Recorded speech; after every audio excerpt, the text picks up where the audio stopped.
Hello बच्चों, let's read the question.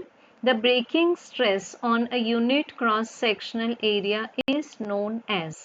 So बच्चों first of all तो इसके लिए हम consider करेंगे एक वायर.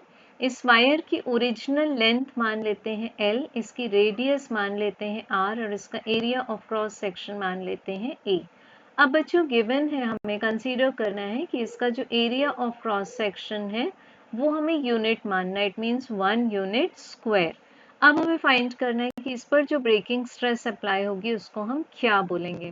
तो बच्चों हम बेसिकली ब्रेकिंग स्ट्रेस को कैसे रिप्रेजेंट करते हैं. This is breaking stress is equal to the force divided by area.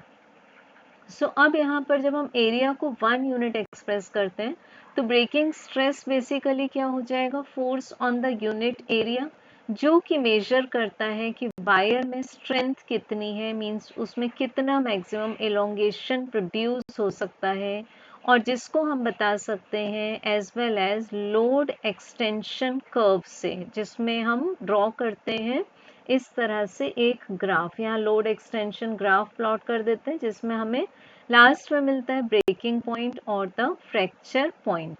सो बच्चों breaking stress for the force applied on the unit area को हम बेसिकली कैसे मेजर करेंगे, in the form of the tensile strength of the wire, कि wire में maximum कितने force के लिए कितना एलोंगेशन प्रोड्यूस हो सकता है. अब यहाँ पर जो हमें दूसरे ऑप्शंस गिवन है, those are yield point, elastic fatigue and deformation. तो यील्ड पॉइंट हमें वो मिलता है जैसे कि यहाँ पर हमें वायर में मिल जाएगा एक पर्टिकुलरली यील्ड पॉइंट इस कर्व पर. तो ये ब्रेकिंग स्ट्रेस को रिप्रेजेंट नहीं करेगा क्योंकि ब्रेकिंग पॉइंट जो है वो इससे काफ़ी डिस्टेंस पर है for the metals.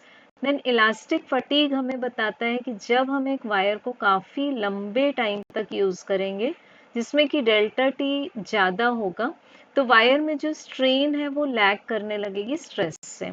And deformation means wire की जो लेंथ है उसको चेंज कर देना, उसको या तो एलोंगेट करना या फिर कंप्रेस करना. तो it is neither comparable with the breaking stress. So हम बोल सकते हैं that correct answer will be option A. Thank you.